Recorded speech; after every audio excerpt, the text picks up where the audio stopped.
প্রিয় দর্শক, হাদিস শরীফের মধ্যে এসছে, বর্ণনাকারী হযরত সামুরা ইবনে জুনদুব রাদিয়াল্লাহু তাআলা আনহু, তিনি বলছেন যে একটি দোয়া আমি রাসূলুল্লাহ সাল্লাল্লাহু আলাইহি ওয়াসাল্লামের কাছ থেকে নিজ কানে শুনেছি এবং এই দোয়াটি আমি একবার নয় কয়েকবার আমি বিশ্বনবী সাল্লাল্লাহু আলাইহি ওয়াসাল্লামের জবান হতে নিজ কানে শুনেছি।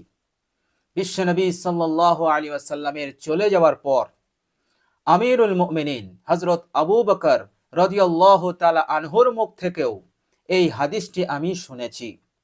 একবার নয়, একাধিকবার আমি আবু বকরের জবান হতেও নিজ কানে শুনেছি।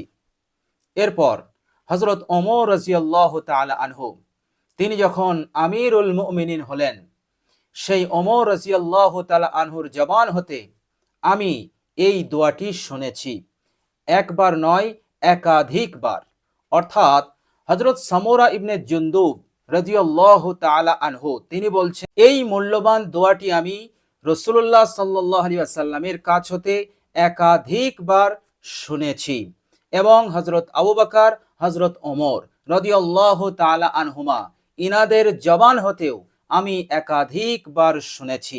তো প্রিয় দর্শক, হযরত সামুরা ইবনে জুনদুব রাদিয়াল্লাহু তাআলা আনহু, তিনি বলছেন, আলা উহাদ্দিসুকা হাদিসান, আমি কি তোমাকে এমন একটি হাদিস শোনাবো না, সামি'তুহু মির রাসূলিল্লাহি সাল্লাল্লাহু আলাইহি ওয়াসাল্লাম মিরারান, আমি রাসূলুল্লাহ সাল্লাল্লাহু আলাইহি ওয়াসাল্লামের কাছ হতে একাধিকবার এই হাদিসটি শুনেছি। অমিন আবি বকর, অমিন উমর, আবু বকর এবং হযরত ওমর রাদিয়াল্লাহু তাআলা আনহুমা, ইনাদের জবান হতেও আমি মিরারান একাধিকবার শুনেছি।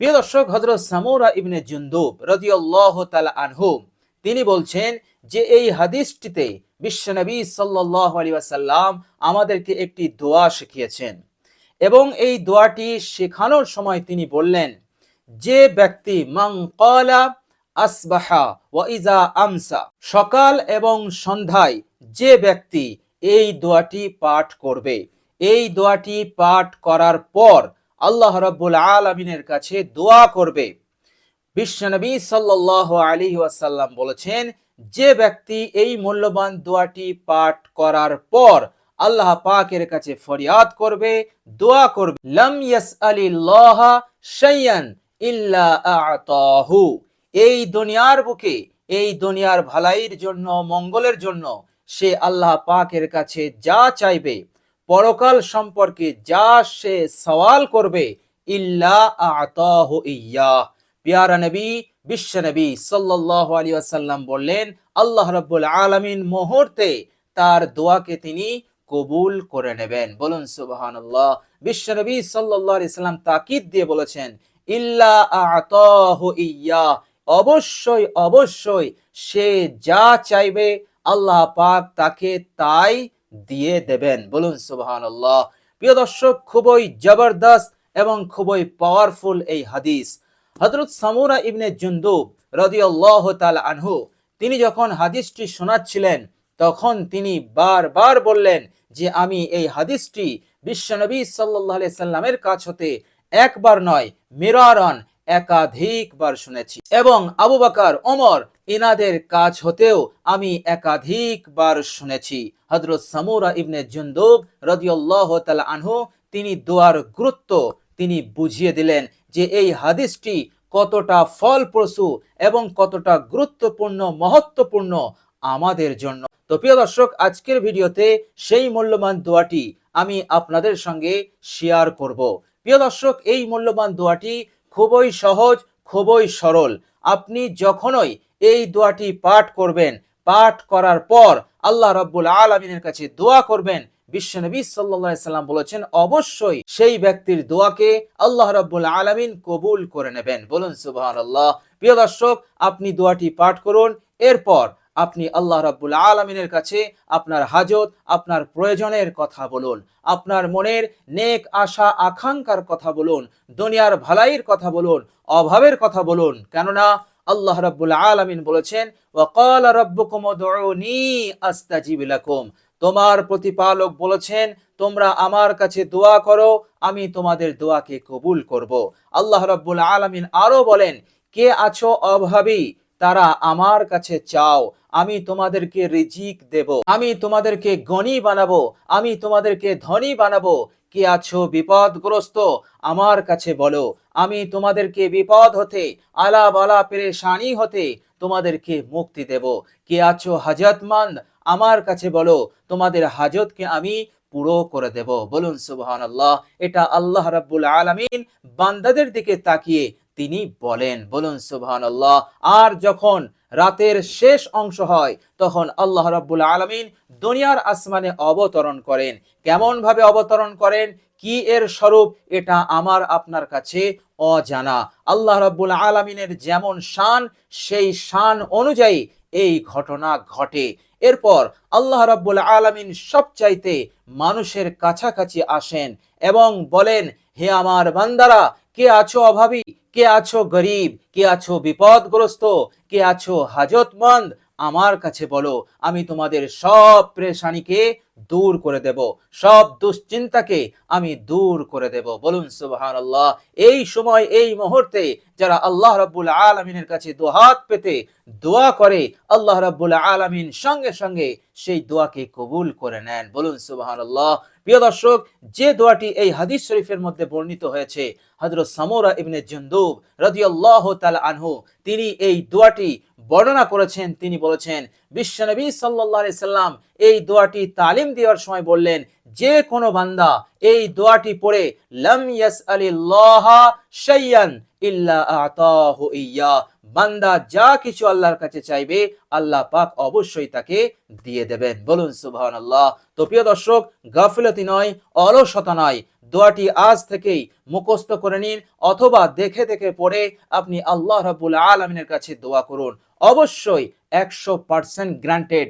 বিশ্বনবী সাল্লাল্লাহু আলাইহি সাল্লাম গ্যারান্টি দিয়েছেন যে তার দোয়াকে তিনি কবুল করবেন। আল্লাহ রাব্বুল আলামিন অবশ্যই অবশ্যই কবুল করে নেবেন। বলুন সুবহানাল্লাহ। প্রিয় দর্শক, হাদিস শরীফের শেষ অংশে এসেছে, হযরত মূসা আলাইহিস সালাম আল্লাহ রাব্বুল আলামিনের জলিলুল কদর এবং খুব আদরীয় নবী ছিলেন হযরত মূসা আলাইহিস সালাম। প্রিয় দর্শক, হাদিস শরীফের মধ্যে এসেছে, কানা মূসা আলাইহিস সালাম ইয়াদউ বিহিন্না ফি কুল্লি ইয়াউমিন সাবআ মিরারিন। হযরত মূসা আলাইহিস সালাম এই মূল্যবান দোয়াটি, অর্থাৎ হযরত মূসা আলাইহিস সালাম বিশ্বনবী, আমার আপনার নবী বিশ্বনবী সাল্লাল্লাহু আলাইহি ওয়াসাল্লামের আগমনের কয়েক হাজার বছর আগে তিনি দুনিয়ার বুকে এসেছিলেন এবং তিনিও এই মূল্যবান দোয়াটি পাঠ করে, 7 বার পাঠ করে প্রত্যেক দিন তিনি আল্লাহ রাব্বুল আলামিনের কাছে দোয়া করতেন। ইয়াদউ বিহিন্না ফি কুল্লি ইয়াউমিন সাবআ মিরারিন, 7 বার মূল্যবান দোয়াটি পাঠ করে তিনি আল্লাহ রাব্বুল আলামিনের কাছে দোয়া করতেন। আল্লাহ রাব্বুল আলামিন সঙ্গে সঙ্গে মূসা আলাইহিস সালাম যা চাইতেন তাই কবুল করে নিতেন। বলুন সুবহানাল্লাহ। মুহূর্তে সেটা তিনি প্রদান করে দিতেন। বলুন সুবহানাল্লাহ। ফালা ইয়াসআলুল্লাহা শাইয়ান ইল্লা আ'তাহু ইয়্যা। হযরত মূসা আলাইহিস সালাম যা সওয়াল করতেন, যা চাইতেন, আল্লাহ পাক সেটা পূরণ করে দিতেন। বলুন সুবহানাল্লাহ। তো প্রিয় দর্শক, দোয়াটির গুরুত্ব বোঝাতে গিয়ে হযরত মূসা আলাইহিস সালামের এই বিষয়টিও আমি আপনাদের সঙ্গে শেয়ার করলাম, যেহেতু এটিও হাদিসের একটি অংশ। হাদিসের শেষে এই বিষয়টা আলোচনা করা হয়েছে। প্রিয় দর্শক, দোয়াটি এতটাই মূল্যবান, এতটাই গুরুত্বপূর্ণ, এতটাই কার্যকর, যে ব্যক্তি এই দোয়াটি পড়ে আল্লাহ রাব্বুল আলামিনের কাছে দোয়া করবে, মুহূর্তে আল্লাহ রাব্বুল আলামিনের রহমত, দয়া তার উপরে নাজিল হতে থাকবে এবং তার প্রত্যেক দোয়াকে আল্লাহ রাব্বুল আলামিন কবুল করে নেবেন। বলুন সুবহানাল্লাহ। প্রিয় দর্শক, আমার কথা নাই, আপনার কথা নাই, পৃথিবীর কোনো মানুষের কথা নাই, সেই মহামানবের কথা বিশ্বনবী সাল্লাল্লাহু আলাইহি ওয়াসাল্লাম বলেছেন, ফালাম ইয়াসআলিল্লাহা শাইয়ান ইল্লা আ'তাহু ইয়্যা। বান্দা যা সওয়াল করবে সেটাই আল্লাহ অবশ্যই কবুল করে নেবেন। বলুন সুবহানাল্লাহ। সুতরাং অভাব দূর হবে, অনটন দূর হবে, বিপদ পেরেশানি সব হতে আপনি মুক্তি পাবেন। ঋণগ্রস্ত থাকলে ঋণ হতে মুক্তি পাবেন। আল্লাহ পাক আপনাকে গণী বানাবেন, ধনী বানাবেন, রিজিকের তাঙ্গিকে দূর করে দেবেন। ব্যবসা বাণিজ্যে মন্দা চলছে, এই দোয়াটি পড়ে দোয়া করুন, ইনশাআল্লাহ মোড় ঘুরে যাবে, আপনার ব্যবসায় উন্নতি হতে থাকবে। আল্লাহ রাব্বুল আলামিন বৃষ্টির মতো করে আপনার জিন্দেগিতে, আপনার কারোবারে আল্লাহ পাক বরকত নাজিল করে দেবেন। বলুন সুবহানাল্লাহ। প্রিয় দর্শক, চলুন সেই মূল্যবান দোয়াটি আমরা জেনে নেই। প্রিয় দর্শক, হযরত সামুরা ইবনে জুনদুব রাদিয়াল্লাহু তাআলা আনহু বললেন, বিশ্বনবী সাল্লাল্লাহু আলাইহি ওয়াসাল্লাম আমাদেরকে বললেন, দোয়াটি হচ্ছে আল্লাহুম্মা আনতা খালাকতানি ওয়া আনতা তাহদিনি ওয়া আনতা তুতঈমুনি ওয়া আনতা তাসকিনি ওয়া আনতা তুমিতুনি ওয়া আনতা তুহয়িনি। আল্লাহুম্মা আনতা খালাকতানি ওয়া আনতা তাহদিনি ওয়া আনতা তুতঈমুনি ওয়া আনতা তাসকিনি ওয়া আনতা তুমিতুনি ওয়া আনতা তুহয়িনি। বলুন সুবহানাল্লাহ। সুবহানাল্লাহ। এত সুন্দর দোয়া, এত মর্যাদাবান, এত মহত্বপূর্ণ গুরুত্বপূর্ণ দোয়া। এই দোয়াটি পাঠ করলেই আল্লাহ রাব্বুল আলামিনের রহমত আপনার প্রতি রুজু হয়ে যাবে। আল্লাহ পাক যদি আপনার প্রতি রাগান্বিত হন, আল্লাহ রাব্বুল আলামিনের ক্রোধ, আল্লাহ রাব্বুল আলামিনের গজব সবটাই প্রশমিত হয়ে যাবে। আল্লাহ পাকের রহমত আপনার প্রতি রুজু হয়ে যাবে, আর এর ওসিলাতেই আপনার প্রত্যেক দোয়া যা চাইবেন এই দোয়াটি পড়ার পর আল্লাহ পাক কবুল করে নেবেন। বলুন সুবহানাল্লাহ। প্রিয় দর্শক, দোয়াটি আমি বাংলা উচ্চারণ ভিডিওর স্ক্রিনে দিয়ে দিয়েছি। মুখস্থ যদি একান্তই করতে না পারেন, দেখে দেখে পড়বেন। তাহলে আমাদেরকে এই মূল্যবান দোয়াটি কষ্ট করে 7 বার পাঠ করতে হবে। কেননা হযরত মূসা আলাইহিস সালাম তিনি একজন নবী, তিনি একজন মুস্তাজাবুদ দাওয়াত হয়েও তিনি 7 বার পাঠ করে তিনি দোয়া করতেন। সুতরাং আমরাও এই মূল্যবান দোয়াটি 7 বার পাঠ করে আমরা আল্লাহ রাব্বুল আলামিনের কাছে দুহাত প্রসারিত করে নিজেদের নেক আশা আকাঙ্ক্ষা, নিজেদের হাজত, নিজেদের প্রয়োজনের কথা আল্লাহর সামনে পেশ করব। আর আমরা যখন দোয়া করব, ইখলাসের সঙ্গে, ইয়াকিনের সঙ্গে আমরা দোয়া চাইব। আল্লাহ রাব্বুল আলামিনের উপরে আস্থা ভরসা রেখে আমরা দোয়া চাইব। আমরা কখনো কোনো সময় মনের কোনো স্থানে এই নিয়ত করব না, এই ধারণা করব না যে আল্লাহ পাক আমার দোয়া কবুল করবেন না। এই ধারণা, এই নিয়ত আমরা কখনো কোনো সময় ভুল করেও যেন আমরা না করি। এমনটা করলে আল্লাহ পাক ফয়সালা ওই রকমই করবেন। কারণ আল্লাহর নবী সাল্লাল্লাহু আলাইহি সাল্লাম বলেছেন, আল্লাহ তাআলা বলেছেন, আমি বান্দার ধারণার সঙ্গে থাকি। অর্থাৎ আমার বান্দা আমার সম্পর্কে যেমন ধারণা করে আমি তেমন ফয়সালা তার জন্য করে দেই। সুতরাং আমরা দোয়া করব, অবশ্যই বিশ্বনবী সাল্লাল্লাহু আলাইহি সাল্লামের কথার উপর ইয়াকিন করে আমরা দোয়া করব এবং এই বিশ্বাস নিয়ে করব, অবশ্যই আমার দোয়া আল্লাহ পাক 100% কবুল করবেন। আমার দোয়াকে আল্লাহ পাক কখনো বৃথা করবেন না। এই রকম ধারণা, এই রকম স্বচ্ছ নিয়ত নিয়ে আপনি দোয়া করবেন, ইনশাআল্লাহ আল্লাহর ফয়সালা ওই রকমই আসবে আপনার জন্য। বলুন সুবহানাল্লাহ। তো প্রিয় দর্শক, খুবই মূল্যবান এবং খুবই গুরুত্বপূর্ণ দোয়া। এবার থেকে এই মূল্যবান দোয়াটি 7 বার পাঠ করে আল্লাহ রাব্বুল আলামিনের কাছে দুহাত উত্তোলন করে আপনি দোয়া করুন। ইনশাআল্লাহ আপনার দোয়া অবশ্যই কবুল হবে ইনশাআল্লাহ।